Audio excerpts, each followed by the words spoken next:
Michael Jordan versus LeBron James debate. It's been an ongoing debate for a very long time now. A debate that constantly is always used when trying to define who is the GOAT of the NBA. Well, I'm here to tell you, there is no GOAT of the NBA. This video is primarily designed to explain why neither Jordan or LeBron James are the GOAT. You can't be the GOAT, because for there to be a GOAT, there can be no question that that person is the GOAT.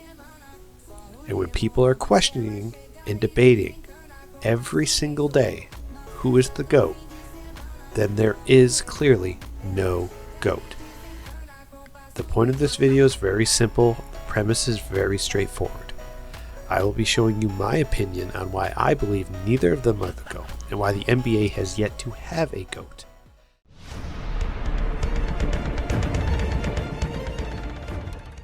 Hey there guys, now let's get into it. Round 1. There is no GOAT in the NBA or the NFL as of yet. To put things in perspective, to be the GOAT, there is no debate that this person is the GOAT of their given sport. You don't debate it, you don't argue it, you know they're the GOAT. That's how it works with the GOAT conversation. When people try to add that you're going to get GOATed by doing something in your career, it doesn't necessarily work that way, because you cannot become a GOAT because you did this. The GOAT is the GOAT. It's one person. Not one, not two, not three, not even four. One person is the GOAT of any given sport. So the debate between LeBron James and Michael Jordan about who is the GOAT does not make either of them the GOAT, because they're still debating it to this day. Every time some new icon comes along, they want to constantly talk about, are they on their way to GOAT status? Are they going to become the next GOAT? It's just not a premise that people should be discussing, because it has no context in reality when you've got other players that are constantly being debated about who is the GOAT. The GOAT is the GOAT. You do not have multiple GOATs. You have one. And there's no GOAT currently for the NBA or the NFL.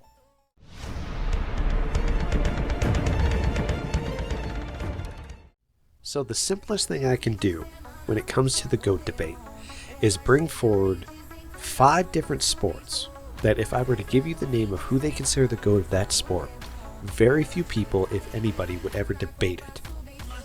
So I'm going to start with the most obvious. Skateboarding, Tony Hawk. Then I'm going to go with another that's a little bit more obvious. NHL, Wayne Gretzky. Now let's go to the third sport. We have NASCAR, Dale Earnhardt. These are 3 legends in these given sports that made them an icon. The next you have is golf, Tiger Woods. Very few people debate that he is not the current, if not the best golf player of all time. He has a lot going for him, even though some mistakes along the way. And the 5th one, the lovely and everyday American pastime, baseball.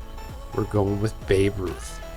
Now these are 5 individuals I've given you that are the given GOATs of their sports that few people, if anybody, ever debate that they are the GOAT.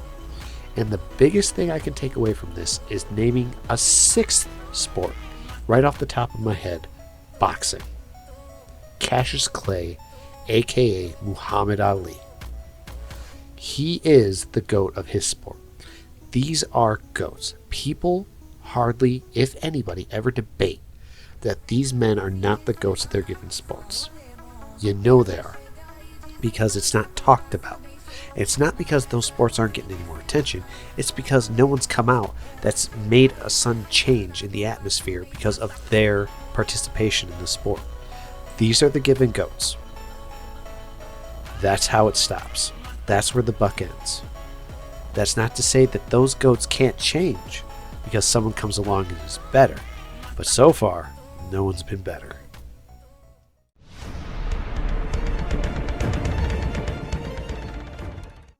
And now we get to the crux of the video, involving the 2 players that we are currently trying to discuss, and how this is not a GOAT debate. Why this isn't the same style. Why these two players shouldn't even be debated against each other when it comes to the style of play they do on the floor. I'm going to start with the most obvious. LeBron James. He was a point forward and a small forward. He was not a typical or even a point guard, but the way the game flowed through him, he was a team player. He got the team involved. Yes, there are games that he could take over. Yes, there are one-on-ones he did take, but he was not that type of player. He was a team guy. He believed in getting the team into the game, working them around himself, and getting it going through the team. That was LeBron Styles' type of play. He may be the all-time scoring holder. He may only have 5 first-team all-defense. But I'm telling you right now, him and Jordan played two very different styles of basketball. And I'll never understand how we can even have a debate about these two and who is better when neither one of them were better than the other at what they did because they didn't play the same style of basketball. Michael Jordan, the small forward. To be very clear about this, he was a one-on-one two-way player. The greatest two-way player to ever play the game. Michael Jordan was easily the best when it came to one-on-ones. It's what Kobe defined his game after. They were one-on-one style players. The game did not flow through them. It only went when it came to the scoreboard when it would flow through them. Jordan and LeBron cannot be debated when it comes to the positions that they play and the style of basketball they play. And that shows up when you look at the accolades that each player has, because they're so fundamentally different from one another in how they did it. Jordan was probably the last great two-way player until Kobe. And he had 9 first-team all-defense and then 10 scoring titles to LeBron's 5 first-team all-defense and 1 scoring title. Look, I'm not saying that LeBron is any less than Jordan or Jordan's any less than LeBron. My point is this. Players that are being debated should only be debated based on their position between each other and the style that they both played. You cannot debate these two because LeBron and Jordan's style of basketball was so fundamentally different from one another. It just was. It's not a fair debate to have, and especially when you're trying to define which one of them's the GOAT, when I don't believe either one of them's the GOAT. Because as I said, for there to be a GOAT, there is no debate. They are the GOAT. Once they become the GOAT, they are the GOAT. That's not to say the GOAT can't change because someone better has to come along. But you can't be debating two people all the time on sports media, Twitter, Facebook, online, and on YouTube, and be comparing stat after stat or defining them based on their prime years, who was better, because they were so fundamentally different on the court. Jordan, two-way player, one-on-one. LeBron, first 5 years, possibly pushing to his 7th year, was he a two-way player, but he was not not like that further down his career. LeBron, team. He was a point forward. He played the small forward position, and LeBron, let's be clear, was one of the only players in NBA history next to Magic Johnson who could play all 5 positions. But LeBron was not a one-on-one. He was not a true two-way player for his entirety of his career. That honor goes to Jordan. LeBron gets the honor of being the greatest team player ever. So please understand, this is not to dismiss who they are as players. It's just to make a case that neither player is the GOAT and neither player is better than the other at what they did from the style of basketball that they played.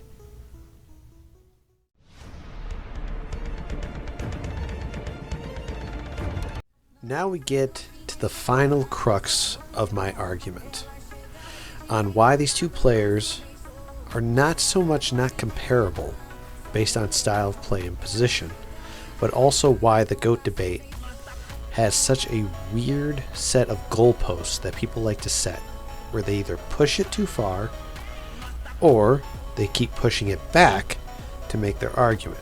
Me, I'm just going to stick with what I believe in this last part. We get to the most important thing. During which era did either player have the tougher road to the finals? I'm going to start with LeBron James. LeBron James had the tougher road to the finals. No question in my mind, he had the tougher road to the finals.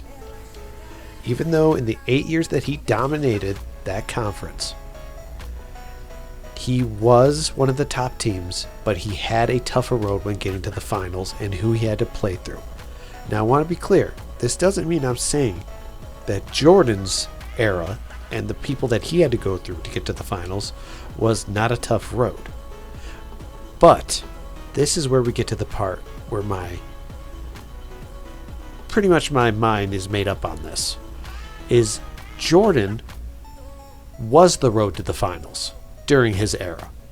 During the stint of the 90s and the late 80s when he was playing, despite not getting to the finals until he got Pippen, he was the team you had to beat if you had any chance of going to the finals. The Bulls were the juggernaut. They were the juggernaut team. You wanted to win the finals. You wanted to win a championship. You had to go through Jordan and Scottie Pippen and Dennis Rodman on the Chicago Bulls.